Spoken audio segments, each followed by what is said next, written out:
നമ്മുടെ ക്ഷേത്രകലകളിൽ ഒരു കാലത്ത് ഏറ്റവും അധികം ജനപ്രീതി ആർജിച്ച ഒരു കലാരൂപമായിരുന്നു, ഒരു ദൃശ്യകലാരൂപമായിരുന്നു തുള്ളൽ. തുള്ളൽ 3 തരത്തിലുണ്ട്: ഓട്ടൻ, ശീതങ്കൻ, പറയാൻ. ഏറ്റവും ആദ്യമുണ്ടായത് ശീതങ്കൻ തുള്ളലാണ് എന്ന് പറയപ്പെടുന്നു. ഈ തുള്ളൽ എന്ന കലയുടെ ജനയിതാവ് കലക്കത്ത് കുഞ്ചൻ നമ്പ്യാരാണ്. അദ്ദേഹം ലക്കിടി സ്വദേശിയാണ്. പാലക്കാട് ജില്ലയിൽ ലക്കിടിയാണ് അദ്ദേഹത്തിൻ്റെ സ്ഥലം. അദ്ദേഹം അവിടെ നിന്ന് പല കാരണങ്ങളാൽ, ആ കാരണങ്ങളിലേക്ക് പലരും ചുഴിഞ്ഞു നോക്കിയിട്ടില്ല, ഗവേഷകർക്ക് ഗവേഷണം ചെയ്ത് കണ്ടുപിടിക്കാവുന്നൊരു വിഷയമാണത്. പല സാമൂഹികമായിട്ടാവും, സാമ്പത്തികമായി, സാംസ്കാരികമായൊക്കെ പല കാരണങ്ങളെ കൊണ്ട് അദ്ദേഹം അവിടെ നിന്ന് തിരുവിതാംകൂറിലേക്ക് പലായനം ചെയ്തു. സ്വന്തം നാട് ഉപേക്ഷിച്ച് അദ്ദേഹത്തിന് തിരുവിതാംകൂറിൽ വരേണ്ടി വന്നു. അമ്പലപ്പുഴയാണ് അദ്ദേഹത്തിൻ്റെ തട്ടകമാക്കി തിരഞ്ഞെടുത്തത്. അപ്പോൾ വളരെ പ്രസിദ്ധമായ ഒരു കഥയുണ്ട്. ഈ കഥ ഒരു മിത്താണ്, ഇതൊരു മിഥ്യയാണ് എന്ന് പലരും പറയുന്നുണ്ട്. ഈ കഥ എന്താണെന്ന് വെച്ചാൽ, ഒരിക്കൽ അമ്പലപ്പുഴ വെച്ചിട്ട് അദ്ദേഹം നമ്പ്യാരാണല്ലോ, അപ്പം മിഴാവ് വായിക്കലാണ് നമ്പ്യാരുടെ ജോലി, കുലത്തൊഴിൽ. ഇപ്പം ചാക്യാർ കൂത്ത് പറയുമ്പോൾ നമ്പ്യാർ പിന്നിലിരുന്ന് മിഴാവ് വായിക്കും. ചാക്യാരിങ്ങനെ അനർഗളമായി പറഞ്ഞുകൊണ്ടിരിക്കും. ഒരു വേള ഈ കുഞ്ചൻ നമ്പ്യാർ അമ്പലപ്പുഴയിൽ വെച്ച് ചാക്യാർ കൂത്ത് പറഞ്ഞുകൊണ്ടിരിക്കുമ്പോൾ ഈ മിഴാവ് കൊട്ടേണ്ട സമയത്ത് അത് മറന്നുപോയി. ചാക്യാർ തിരിഞ്ഞ് നോക്കിയപ്പോൾ നമ്പ്യാർ ഇരുന്ന് ഉറങ്ങുന്നു. നമ്പ്യാരെ കണക്കിലധികം ആക്ഷേപിച്ചു ചാക്യാർ ആക്ഷേപിച്ചത് കേട്ട് അപമാനിതനായി നമ്പ്യാർ അരങ്ങ് വിട്ടു. അപ്പോൾ അദ്ദേഹം തീരുമാനിച്ചു, ഇതിന് പകരമായിട്ട് ഇങ്ങനെ ചാക്യാരുടെ ഈ അവഹേളനം, ഈ ആക്ഷേപം പൊതുജനങ്ങളുടെ മുമ്പിൽ വെച്ച് കേട്ടിരിക്കുക എന്ന ഒരു ദുരവസ്ഥ എനിക്കുണ്ടായതിനാൽ ഞാനിതിന് പകരമായി ഒരു കലാരൂപം നിർമ്മിക്കും, ഇതിന് ബദലായി, ചാക്യാർ കൂത്തിന് ബദലായി ഒരു കലാരൂപം നിർമ്മിക്കുമെന്ന് തീരുമാനിച്ച് അന്ന് രാത്രി അദ്ദേഹം എഴുതിയുണ്ടാക്കിയ കഥയാണ് കല്യാണ സൗഗന്ധികം. മഹാഭാരതത്തിലെ കല്യാണ സൗഗന്ധികം എന്നത് ഒരു തുള്ളൽ കല, തുള്ളലിൻ്റെ ഒരു ഭാഷയിൽ ഒരു പ്രത്യേക രീതിയിൽ ദ്രാവിഡ വൃത്തങ്ങളെയൊക്കെ ഉൾക്കൊള്ളിച്ചുകൊണ്ട് മലയാള പദങ്ങളുടെ സമൃദ്ധിയോടുകൂടി, സംസ്കൃത പദങ്ങളുണ്ടെങ്കിൽ പോലും മലയാള പദങ്ങളെ ധാരാളമായി ഉപയോഗിച്ച് ആർക്കും മനസ്സിലാവുന്ന തരത്തിൽ ഉള്ള വാക്കുകളെ വിന്യസിച്ചുകൊണ്ട് അദ്ദേഹം രൂപപ്പെടുത്തിയെടുത്ത കല്യാണ സൗഗന്ധികം എന്ന തുള്ളൽ കഥ പിറ്റേ ദിവസം വ്യത്യസ്തങ്ങളായ വേഷഭൂഷാദികളോടുകൂടി, സംഗീതത്തോടുകൂടി, അഭിനയത്തോടുകൂടി, നൃത്തത്തോടുകൂടി ഒക്കെ കുഞ്ചൻ നമ്പ്യാർ അമ്പലപ്പുഴ അമ്പലത്തിൽ അവതരിപ്പിച്ചുവെന്നും, കൂത്ത് പറയുന്ന സമയത്ത് തന്നെ ഇത് നടത്തി. ഈ തുള്ളൽ നടത്തിയപ്പോൾ എല്ലാ ആളുകളും, കൂത്ത് കാണാനിരുന്നവരെല്ലാവരും തുള്ളൽ കാണാനായിട്ട് പോയി. കാരണം ഇത് മനസ്സിലാക്കാൻ വളരെ എളുപ്പമാണല്ലോ. അപ്പോൾ അതുകൊണ്ട് അവരെല്ലാം അങ്ങോട്ട് പോയി എന്നും കൂത്ത് പറഞ്ഞിരുന്ന ചാക്യാർ അപമാനിതനായി എന്നുമാണ് ഒരു കഥയുള്ളത്. ഇതൊരു കഥയാണ്. എങ്കിൽ പോലും ഈ തുള്ളലും കൂത്തും തമ്മിൽ വലിയ വൈരുദ്ധ്യം നമുക്ക് കാണാനാവും. തുള്ളൽ എവിടെ വളരെ പ്രചാരത്തിലുണ്ടോ അവിടെ കൂത്ത് അത്ര പ്രചാരത്തിൽ കാണില്ല. കൂത്ത് എവിടെ വളരെ പ്രചാരത്തിലുണ്ടോ അവിടെ തുള്ളൽ അധികം കാണില്ല. ഇതാണ് നമുക്ക് മധ്യകേരളത്തിൽ കാണാൻ കഴിയുന്ന ഒരു കാര്യം. മധ്യകേരളത്തിൽ കൂത്ത് എവിടെ ഏറ്റവും പ്രമുഖമായി അവതരിപ്പിക്കപ്പെടുന്നു അവിടെയൊന്നും തുള്ളൽ അധികം കാണാൻ പറ്റില്ല. തിരുവിതാംകൂർ തുള്ളൽ ഒരുപാട് ക്ഷേത്രങ്ങൾ അവതരിപ്പിക്കുന്നുണ്ട്, അവിടെയൊന്നും കൂത്ത് അങ്ങനെ പ്രധാനമായി വരുന്നില്ല. അപ്പോൾ ഏതൊക്കെയോ തരത്തിലുള്ളൊരു വൈരുദ്ധ്യം ഈ 2 കലാരൂപങ്ങൾ തമ്മിലുണ്ട് എന്ന കാര്യത്തിൽ സംശയമില്ല. ഈ കഥ നമുക്ക് തള്ളിക്കളഞ്ഞാൽ പോലും ഈ കഥയ്ക്ക് ഒരു യുക്തി എന്നത് വളരെ കുറവാണ്. കാരണം ഒരു വ്യക്തിക്ക് ഒരു ദിവസം കൊണ്ടൊന്നും, ഒരു രാത്രി കൊണ്ടൊന്നും ഒരു കഥ എഴുതി പിറ്റേ ദിവസം വേഷഭൂഷാദികളോടുകൂടി, സംഗീതത്തോടുകൂടി, നാട്യത്തോടുകൂടി, നൃത്തത്തോടുകൂടി അഭിനയിച്ച് ജനങ്ങളെ മുഴുവൻ കയ്യിലെടുക്കുക എന്നൊക്കെ പറഞ്ഞാൽ അത് നമുക്കൊരു യുക്തിക്ക് നിരക്കുന്നതല്ല, സാമാന്യ യുക്തിക്ക് നിരക്കുന്ന ഒരു വാദഗതിയല്ല. അതിനൊരു കഥയുടെ ഒരു രൂപമാണ് കൂടുതലായിട്ടുള്ളത്. അപ്പോൾ അതുകൊണ്ട് അത് നമ്മൾ വിശ്വസിക്കണം എന്നില്ല. അതേസമയം തന്നെ ഈ കൂത്തും തുള്ളലും തമ്മിൽ വലിയൊരു വൈരുദ്ധ്യം നിലനിൽക്കുന്നു എന്ന കാര്യത്തിൽ യാതൊരു സംശയവുമില്ല. 18-ാം നൂറ്റാണ്ടിലാണ് ഏതായാലും ഈ തുള്ളൽ എന്ന കലാരൂപം ഉത്ഭവിക്കുന്നത്. ഈ കല്യാണ സൗഗന്ധികം എന്ന തുള്ളൽ കഥ ഒരു ഏകാഹാര്യ അഭിനയമായിട്ട് കുഞ്ചൻ നമ്പ്യാർ അവതരിപ്പിച്ചു എന്ന് പറയുന്നത് ശീതങ്കം തുള്ളലായിട്ടാണ്. ശീതങ്കം തുള്ളൽ, ഈ തുള്ളലിൻ്റെ ഈ വിഭജനങ്ങളൊക്കെ അത് ഓട്ടനായും ശീതങ്കനായും പറയാനായിട്ടും ഒക്കെ തുള്ളലിൻ്റെ വിഭജനം പ്രധാനമായും അതിൻ്റെ ആഹാരത്തിലാണ്, അതിൻ്റെ മുഖത്തെഴുത്തിലാണ്, ചമയങ്ങളിലാണ്. അതൊക്കെ വളരെ വ്യത്യാസമാണ്. ഇപ്പോൾ ശീതങ്കം തുള്ളൽ എന്ന് പറഞ്ഞു കഴിഞ്ഞാൽ കുറെ കൂടി ലളിതമാണ് അതിൻ്റെ മേക്കപ്പൊക്കെ. വലിയ മുഖത്തൊന്നും വലിയ എഴുത്തുകളൊന്നും അത്ര അധികമില്ല. കുരുത്തോല ഉപയോഗിച്ചിട്ടാണ് മറ്റ് അലങ്കാരങ്ങളൊക്കെ ഉണ്ടാക്കിയിട്ടുള്ളത്. അങ്ങനെ വളരെ ലളിതമായി പ്രകൃതിയിൽ നിന്നും നമുക്ക് സ്വീകരിക്കാവുന്ന, നേരിട്ട് സ്വീകരിക്കാവുന്ന തരത്തിലുള്ള ഒരു വേഷവിധാനവും മുഖത്തെഴുത്തുമാണ് ശീതങ്കം തുള്ളലിനുള്ളത്. അതുകൊണ്ട് ശീതങ്കം തുള്ളലാവണം ആദ്യം തുള്ളലായി അരങ്ങത്ത് വന്നത് എന്ന ഒരു വാദഗതിക്ക് നല്ല സാങ്കത്യമുണ്ട്. ഇന്ന് തുള്ളലെന്ന് കേട്ടാൽ അതിന് പര്യായമായി നിലകൊള്ളുന്നത് ഓട്ടം തുള്ളലാണ്. അതിന് കാരണം അതിൻ്റെ വളരെ വ്യത്യസ്തമായ മുഖത്തെഴുത്തും ചമയങ്ങളുമാണ്. മുഖത്ത് പച്ച തേച്ചിട്ടാണ് ഓട്ടംതുള്ളൽ കലാകാരൻ പ്രത്യക്ഷപ്പെടുക. അപ്പോൾ പച്ച തേച്ച് വരുന്ന വേഷഭൂഷാദികളോട് കൂടി വരുന്ന ഓട്ടംതുള്ളൽ കലാകാരൻ പ്രഥമ ദൃഷ്ട്യാ ജനങ്ങളെ ആകർഷിക്കുന്നത് ആഹാരത്തിലൂടെയാണ്. അപ്പോൾ ആഹാര്യ ശോഭയാണ് ഓട്ടംതുള്ളലിൻ്റെ ഏറ്റവും വലിയ സവിശേഷത എന്ന് പറയേണ്ടതായിട്ട് വരും. ശീതങ്കം തുള്ളൽ നമ്മൾ നേരത്തെ പറഞ്ഞു. പറയം തുള്ളലാവുമ്പോൾ പിന്നെയും മുഖത്തെഴുത്തിലൊക്കെ വ്യത്യാസമുണ്ട്. അത് ശിവനെ പ്രാർത്ഥിച്ചു കൊണ്ടുള്ള വളരെ ശൈവമായ ഒരു സംസ്കാരത്തിൽ നിന്ന് ഉറവയെടുക്കുന്നതായിട്ടാണ് നമുക്ക് ഈ പറയന്തുള്ളലിനെ കാണാനാവുക. അതിൽ ഫലിതം താരതമ്യേന കുറവാണ്. അതിൽ ഭക്തിയാണ് വളരെ പ്രധാനം. പൊളിന്തി മോക്ഷം എന്ന കഥയാണ് പലപ്പോഴും അവതരിപ്പിച്ചു പോരുന്നത്. കലാമണ്ഡലം പ്രഭാകരനൊക്കെയാണ് അതിനെ സമുദ്ധരിച്ച് കൊണ്ടുവന്നത്. ഏറെക്കാലമായിട്ട് ഈ പറയന്തുള്ളൽ കേരളത്തിൽ അവതരിപ്പിക്കാറില്ലായിരുന്നു. ഒന്നാമത് അത് വളരെ ഭക്തിസാന്ദ്രമായ കഥയാണ്. അതിൽ ഭരിതത്തിൻ്റെ വലിയ ശക്തിയില്ല. അതിൻ്റെ പദങ്ങളിൽ എല്ലാത്തിനും തുടിച്ചു നിൽക്കുന്നത് ഭക്തിയാണ്. അപ്പം അതുകൊണ്ട് അതിൻ്റെ നൃത്തത്തിനും നാട്യത്തിനും ഭാവത്തിനും സംഗീതത്തിനും ഒക്കെ പരിമിതികളുണ്ട്. ഈ പരിമിതികളൊക്കെ ഉല്ലംഘിച്ച് ഈ പറയന്തുള്ളൽ അതിൽപ്പെടുന്ന കഥകളെ ജനങ്ങളുടെ മുന്നിൽ എത്തിക്കുക എന്ന് പറയുന്നത് വലിയ വെല്ലുവിളിയാണ്. വളരെ കാലമായി പലരും ഇത് ഏറ്റെടുത്തിരുന്നില്ല. പണ്ട് കാലത്ത് പലരും ഇത് അവതരിപ്പിച്ചിരുന്നു. പക്ഷെ കൂടുതലായിട്ടും ഈ 18-ാം നൂറ്റാണ്ട് മുതൽ അവതരിപ്പിച്ചു പോരുന്ന രണ്ട് തുള്ളൽ രൂപങ്ങൾ എന്ന് പറയുന്നത് ശീതങ്കനും ഓട്ടനുമാണ്. അത് കാലക്രമേണ ശീതങ്കനും കുറഞ്ഞു, പിന്നെ ഓട്ടം തുള്ളലായിട്ട് മാറി. അപ്പോൾ 18-ാം നൂറ്റാണ്ടിലാണ് ഇതുണ്ടായത് എന്നുള്ളത് കൊണ്ട് ഇതിൽ പല കലാരൂപങ്ങളുടെയും സ്വാധീനം നമുക്ക് കാണാൻ കഴിയും. കുറച്ച് കഥകളിയുടെ ഒരു സംസ്കാരം അതിൽ കടന്നുകൂടിയത് നമുക്ക് കാണാൻ കഴിയും. കുറച്ച് ചാക്യാർ കൂത്തിൻ്റെ ചെറിയ സംസ്കാരം അതിൽ നമുക്ക് കാണാൻ കഴിയും. നാടൻ കലകളുടെ സ്വാധീനം പ്രത്യേകിച്ച് വേഷവിധാനത്തിലും മുഖത്തെഴുത്തിലും ഒക്കെ നമുക്ക് മറ്റ് നാടൻ അനുഷ്ഠാന കലകളുടെ ഒക്കെ ചെറിയ സ്വാധീനങ്ങൾ കാണാൻ കഴിയും. അപ്പോൾ ഇതെല്ലാം ചേർത്തുകൊണ്ട് അനുഷ്ഠാനത്തിൻ്റെയും നാടൻ കലകളുടെയും ശാസ്ത്രീയ കലകളുടെയും ഒക്കെ ഒരു സമ്മിശ്ര രൂപമായിട്ടാണ് തുള്ളൽ നിലകൊള്ളുന്നത്. അതുകൊണ്ട് രുചി വൈവിധ്യമുള്ള ആളുകളെപ്പോലും, പല രുചികളാൽ പ്രേരിപ്പിക്കപ്പെടുന്ന ആളുകളെപ്പോലും ആസ്വദിപ്പിക്കാൻ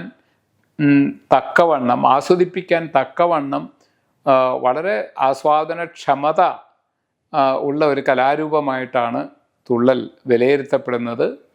തുള്ളലിൽ അവതരിപ്പിക്കപ്പെടുന്ന കഥകൾ കൂടുതലും രാമായണ കഥകളുണ്ട്, ഭാരതത്തിൽ നിന്നുള്ളതാണ്, ഇഷ്ടംപോലെ കഥകളുണ്ട്, ഭാഗവതത്തിൽ നിന്നുണ്ട്. എങ്കിൽ പോലും ഏറ്റവും അധികം പ്രചാരം നേടിയിട്ടുള്ള തുള്ളൽ കഥകൾ എന്ന് പറയുന്നത് കല്യാണ സൗഗന്ധികം ഒന്നാമത്തേത്, കിരാതം, പിന്നെ ഗരുഡഗർവഭംഗം, അതിന് രാമാനുചരിതം എന്നും മറ്റൊരു പേരുമുണ്ട്. പിന്നെയും ഘോഷയാത്ര ഒക്കെ പോലെ, സന്താനഗോപാലം ഒക്കെ പോലെ അനവധി കഥകളുണ്ട്. ഈ കഥകൾ ഇപ്പം 60 തുള്ളൽ കഥകൾ എന്ന് പറഞ്ഞൊരു പുസ്തകം തന്നെ പ്രസിദ്ധീകൃതമായിട്ടുണ്ട്. അതിൽ നമ്പ്യാർ എത്ര കഥകൾ എഴുതി എന്നുള്ളതിനെക്കുറിച്ച് നമുക്ക് വളരെ സ്പഷ്ടമായിട്ട് അറിയില്ല. എങ്കിലും അദ്ദേഹം 60 തുള്ളൽ കഥകൾ തന്നെ തീർത്തും എഴുതിയിട്ടുണ്ടോ അതോ മറ്റ് പല കഥകളും മറ്റുള്ള ആളുകൾ എഴുതിയതാണോ എന്നുള്ളതിനെക്കുറിച്ചൊക്കെ വളരെ സുവ്യക്തമായ തെളിവുകളില്ല. അതെന്തായാലും ഈ കഥകളിൽ ഒരു 10-20-25 കഥകളൊക്കെ പഴയ തുള്ളൽക്കാർക്ക് തോന്നുമായിരുന്നു. ആ തുള്ളൽ കളിച്ചിരുന്ന പലരും 20-25ഓളം കഥകൾ ഹൃദിസ്ഥമാക്കിയിട്ടുണ്ടായിരുന്നു. അപ്പോൾ ഇതിൻ്റെ അകമ്പടിയായി വരുന്നത് പണ്ട് തൊപ്പിമദ്ദളമായിരുന്നു, പിന്നെ ഒരു കൈമണി ഉണ്ടാവും, ഇതായിരുന്നു അതിൻ്റെ അകമ്പടിയായിട്ടുണ്ടായിരുന്നു. ഒരു പിൻപാട്ടുകാരനും ഉണ്ടാവും. ഇപ്പം തൊപ്പിമദ്ദളം പോയിട്ട് സാധാരണ നിലയ്ക്കുള്ള മൃദംഗമാണ് ഉപയോഗിച്ച് വരുന്നത്. വളരെ കാലമായിട്ട് മൃദംഗമാണ് ഉപയോഗിച്ച് വരുന്നത്. അപ്പോൾ തുള്ളൽ പ്രസിദ്ധമായി തീർന്ന ക്ഷേത്രങ്ങൾ അമ്പലപ്പുഴ മുതൽ, അമ്പലപ്പുഴ, ഏവൂര്, കണ്ടിയൂര്, ഇങ്ങനെ തുടങ്ങിയിട്ടുള്ള തിരുവിതാംകൂറിലെ പ്രസിദ്ധങ്ങളായ ക്ഷേത്രങ്ങളിലാണ്. വൈക്കവും അതിൻ്റെ പരിസര പ്രദേശങ്ങളും തുള്ളലിന് വളരെ പ്രാധാന്യം നൽകിയിട്ടുള്ള സ്ഥലമാണ്. വടക്കേ മലബാറിലും തുള്ളലുണ്ടായിരുന്നു, മധ്യ കേരളത്തിലും തുള്ളൽക്കാരുണ്ടായിരുന്നു, പക്ഷേ എണ്ണത്തിൽ കുറവായിരുന്നു. പക്ഷേ വടക്കേ മലബാറിൽ കുറെ കൂടി തുള്ളൽക്കാരുണ്ടായിരുന്നു. പക്ഷേ പിൽക്കാലം ഈ പ്രദേശങ്ങളിൽ നിന്നെല്ലാം തുള്ളൽക്കാർ തിരുവിതാംകൂറിലേക്ക് വരാൻ തുടങ്ങി. അങ്ങനെ വന്ന തുള്ളൽ എന്ന കലാരൂപത്തെ പല നിലയ്ക്കും പരിഷ്കരിച്ച ഒരു പ്രതിഭാശാലിയായിരുന്നു മലബാർ രാമൻ നായർ. മലബാർ രാമൻ നായർ അദ്ദേഹം വടക്കേ മലബാറിൽ നിന്ന് അവിടെ തുള്ളൽ പഠിച്ചിട്ട് അതുകൊണ്ട് ജീവിക്കാൻ ഗതിയില്ലാതെ അദ്ദേഹം അവിടുന്ന് വൈക്കത്തേക്ക് വരികയാണ്, തിരുവിതാംകൂറിലേക്ക് വരികയാണ്. വൈക്കത്ത് അമ്പലത്തിലും അതിൻ്റെ പരിസര പ്രദേശങ്ങളിലും ഉള്ള പരിസര പ്രദേശങ്ങളിലുള്ള മറ്റമ്പലങ്ങളിലും ഒക്കെ തുള്ളൽ ധാരാളമായി കളിച്ചിരുന്നു. അപ്പോൾ ഇവിടെ വന്നാൽ തുള്ളലിന് കൂടുതൽ അവസരങ്ങൾ കിട്ടുകയും അതിലൂടെ ഒരു വരുമാനം കിട്ടുകയും ചെയ്യല്ലോ എന്ന് കരുതിയിട്ട് മലബാർ രാമൻ നായർ ഇവിടെ വരികയും വൈക്കത്ത് അമ്പലത്തിൽ തുള്ളൽ അവതരിപ്പിക്കാനായിട്ട് ഉത്സവ സമയത്ത് അനുവാദം ചോദിക്കുകയും, പക്ഷെ അതിന് അനുവാദം കൊടുക്കാൻ നിവൃത്തിയില്ല. നേരത്തെ നിശ്ചയിച്ച പരിപാടികളാണ് അവിടെ അവതരിപ്പിക്കുന്നത്. അപ്പോൾ അന്ന് അവിടുത്തെ ആ ദേവസ്ഥൻ്റെ മാനേജരോട് പറഞ്ഞപ്പോൾ മാനേജർ പറഞ്ഞു, ഇവിടെ എല്ലാ പരിപാടികളും നിശ്ചയിച്ചു പോയി, പക്ഷെ നിങ്ങൾക്ക് വേണമെങ്കിൽ ഈ ദീപാരാധന കഴിഞ്ഞാൽ ഒരു 10 മിനിറ്റ് ഇവിടെ ഈ അമ്പലമുറ്റത്ത് വേണമെങ്കിൽ നിങ്ങൾ ഈ നടപ്പന്തലിൽ വേണമെങ്കിൽ ഒന്ന് തുള്ളൽ, നിങ്ങളുടെ എന്താ തുള്ളൽ എന്ന് വെച്ചാൽ നിങ്ങൾ ആ തുള്ളൽ അവതരിപ്പിച്ചോളൂ എന്ന് പറഞ്ഞു. അന്ന് മലബാർ രാമൻ നായർ അസാമാന്യമായി പാടുന്ന, അസാധാരണമായ രംഗശോഭയുള്ള, ആഹാര്യശോഭയുള്ള, നൃത്തത്തിൻ്റെയും നാട്യത്തിൻ്റെയും അസാമാന്യ വാസനയുള്ള ഉണ്ടായിരുന്ന ഈ മലബാർ രാമൻ നായർ 10 മിനിറ്റ് തുള്ളൽ അവതരിപ്പിച്ചപ്പോൾ അവിടെയുള്ള ജനങ്ങൾ മുഴുവൻ അത് കാണാൻ അവിടെ തടിച്ചുകൂടി.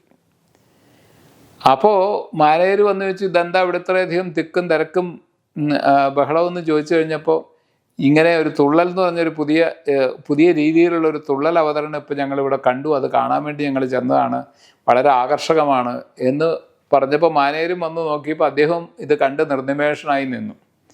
അതിനുശേഷം വൈക്കത്തമ്പലത്തിലെ എല്ലാ ഉത്സവത്തിനും ദീപാരാധനയ്ക്ക് ശേഷം ഇത്ര ദിവസം മലബാർ രാമൻ നായരുടെ തുള്ളൽ അത് സ്ഥിരമായി തീർന്നു. ഞാൻ നേരത്തെ പറഞ്ഞ പോലെ സംഗീതത്തിലും സാഹിത്യത്തിലും അതിൻ്റെ ചുവടുകളിലും അതിൻ്റെ ആഹാരത്തിലുമൊക്കെ സവിശേഷങ്ങളായ പരിഷ്കാരങ്ങൾ വരുത്തിക്കൊണ്ട് ജനങ്ങൾക്ക് കൂടുതൽ ഇഷ്ടപ്പെടുന്ന തരത്തിൽ, അവരെ കൂടുതൽ ആകർഷിക്കുന്ന വിധത്തിൽ 1 മണിക്കൂർ 1.5 മണിക്കൂർ നീണ്ടു നിൽക്കുന്ന തുള്ളൽ പരിപാടി ഒരു നിമിഷം പോലും കണ്ണെടുക്കാതെ കണ്ടിരിക്കാനും കേട്ടിരിക്കാനും കഴിയുന്ന രീതിയിൽ അതിനെ പരിവർത്തിപ്പിച്ച ഒരു മഹാചരിത്രമാണ് മലബാർ രാമൻ നായരുടേത്. അദ്ദേഹത്തിന് ശേഷവും തുള്ളലിൽ ഒരുപാട് കലാകാരന്മാർ, കലാമണ്ഡലത്തിൽ തുള്ളൽ പാഠ്യവിഷയമായതിനു ശേഷം കലാമണ്ഡലത്തിൽ നിന്ന് അനവധി കലാകാരന്മാർ ഈ രംഗത്ത് കടന്നു വന്നു. ഞാൻ നേരത്തെ പറഞ്ഞ കലാമണ്ഡലം ഗോപിനാഥപ്രഭ, കലാമണ്ഡലം പ്രഭാകരൻ, കലാമണ്ഡലം ദേവകി, ആദ്യത്തെ വനിതാ തുള്ളൽ കലാകാരിയായിട്ടുള്ള കലാമണ്ഡലം ദേവകി, അവരിപ്പോൾ നമ്മളോടൊപ്പം ഇല്ല, അവർ കാലയവനയ്ക്കുള്ളിൽ മറഞ്ഞു. അതിനുശേഷം കലാമണ്ഡലം ഗീതാനന്ദൻ, ഒരുപക്ഷെ എനിക്ക് തോന്നുന്നത് മലബാർ രാമൻ നായർക്ക് ശേഷം തുള്ളലിനെ ഏറ്റവും അധികം ജനപ്രചാരം, ജനസ്വാധീനം നേടാനായി പ്രയത്നിക്കുകയും അതിൽ വിജയിക്കുകയും ചെയ്ത വളരെ പ്രതിഭാശാലിയായിട്ടുള്ളൊരു കലാകാരനായിരുന്നു കലാമണ്ഡലം ഗീതാനന്ദൻ. ഗീതാനന്ദനും അകാലത്തിൽ ചരമമടഞ്ഞു.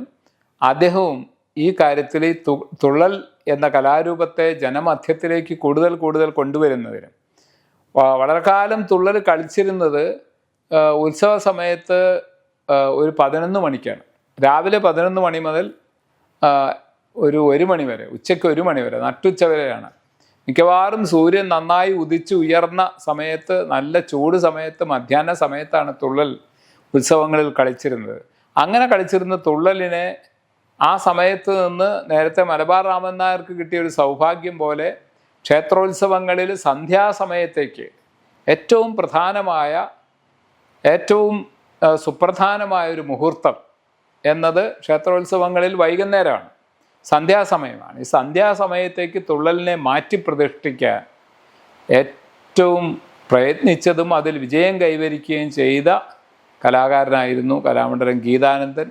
ഇങ്ങനെയുള്ള കലാകാരന്മാരുടെ, അതുപോലെ ഒരുപാട് സ്ത്രീകളും ദേവി ലീല സിസ്റ്റേഴ്സ് എന്ന് പറഞ്ഞ് കലാമണ്ഡലത്തിൽ നിന്ന് പഠിച്ചിറങ്ങിയ ചിലർ തന്നെ തുള്ളൽ ഏറെക്കാലം കൊണ്ടു നടന്നിരുന്നവരാണ്. പിന്നീടും പല കലാകാരികളും ഈ തുള്ളൽ കലയുമായി രംഗത്ത് വരികയും ഇതിൽ ഒരു പ്രശസ്തി സമ്പാദിക്കുകയും ചെയ്തിട്ടുണ്ട്.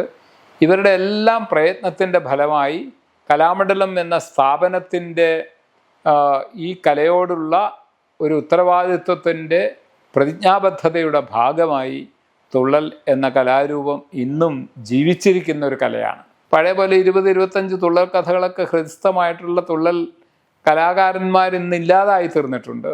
പരമാവധി 3-4 കഥകൾ, അതിൽ തന്നെ തിരഞ്ഞെടുത്ത ചില ഭാഗങ്ങൾ മാത്രമേ അവർക്ക് അറിയുകയുള്ളൂ. അതിനൊക്കെ ഒരു കാരണം എന്താണെന്ന് വെച്ചാൽ കാലക്രമേണ കഥകളിയൊക്കെ കൂടുതൽ മുന്നോട്ട് വരികയും മറ്റ് കലാരൂപങ്ങൾക്ക് മറ്റു തരത്തിൽ പ്രാധാന്യം ലഭിക്കുകയൊക്കെ ചെയ്തപ്പോൾ തുള്ളൽ കലയുടെ പ്രാധാന്യം കുറഞ്ഞു വരുന്നതായി നമുക്ക് കാണാൻ കഴിയുന്നു. എല്ലാ ഉത്സവങ്ങളിലും പണ്ട്, ക്ഷേത്രോത്സവങ്ങളിലും പണ്ട് തുള്ളൽ കളിച്ചിരുന്നു. വിശേഷിച്ച് തിരുവിതാംകൂറിൽ മുഴുവൻ, മധ്യകേരളത്തിൽ ഒരു പരിധി വരെ, വടക്കേ മലബാറിൽ ധാരാളമായി. പക്ഷെ അതെല്ലാം ഇല്ലാതായി തീരുകയും തുള്ളൽ എന്ന കലാരൂപത്തിന് മുൻപുണ്ടായിരുന്ന ഒരു 1950-കളിൽ 60-കളിൽ ഒക്കെ ഉണ്ടായിരുന്ന യശസ്, സമ്മതി പുതിയ കാലത്ത് കുറഞ്ഞു വരുന്നതിൻ്റെ പല ലക്ഷണങ്ങളും നമുക്ക് കാണാൻ കഴിയും. ഇങ്ങനെ ഒരു കലാരൂപം, അതായത് ഒരു നടൻ തന്നെ അല്ലെങ്കിൽ ഒരു കലാകാരൻ തന്നെ, ഒരു കലാകാരി തന്നെ എല്ലാം ചെയ്യുക, സംഗീതം ചെയ്യുക, നൃത്തം ചെയ്യുക, നാട്യം ചെയ്യുക, ഇതെല്ലാം ഒരു കലാകാരൻ തന്നെ ചെയ്യുക. അതോടൊപ്പം തന്നെ ആക്ഷേപഹാസ്യം, ഒരാളെ ചൂണ്ടിപ്പറയാനുള്ളൊരു അവകാശം തുള്ളൽ കലാകാരനില്ലെങ്കിലും സാഹിത്യത്തിൽ പറയുന്ന ആക്ഷേപ വാക്കുകളെ സദസ്സിലിരിക്കുന്നവരിലേക്ക് സംക്രമിപ്പിച്ചുകൊണ്ട്, അവരെ സൂചിപ്പിച്ചുകൊണ്ട് ഒരു രസനീയത, ഒരു ഫലിതം സൃഷ്ടിച്ചെടുക്കുക, ഈ ഒരു ദൗത്യവും തുള്ളൽ കലാകാരൻ നിർവഹിക്കുന്നുണ്ട്. ഫലിതത്തിൻ്റെയും ആക്ഷേപഹാസ്യത്തിൻ്റെയും സംഗീതത്തിൻ്റെയും നൃത്തത്തിൻ്റെയും നാട്യത്തിൻ്റെയും എല്ലാം ഒരു സമ്മിളിത രൂപമായി ഈ കലാരൂപം ഇന്നും കേരളത്തിൻ്റെ, കേരളീയ ജനങ്ങളുടെ, കേരളീയ കലാ മനസ്സുകളിൽ നിറഞ്ഞു നിൽക്കുന്നുണ്ട്. പുതിയ പുതിയ കഥകളുടെ, പഴയ കഥകൾ തന്നെ പക്ഷേ അധികം അരങ്ങിൽ വരാത്ത കഥകളുടെ പുതിയ ആഖ്യാനത്തിലൂടെ, പുതിയ രൂപത്തിലുള്ള അവതരണങ്ങളിലൂടെ, ഫലിതബോധത്തിലൂടെ, ആക്ഷേപഹാസ്യത്തിലൂടെ ഒക്കെ ജനമനസ്സിൽ ഇനിയും നിലനിൽക്കട്ടെ എന്ന് ഹൃദയംഗമമായി ഞാൻ പ്രാർത്ഥിക്കുന്നു.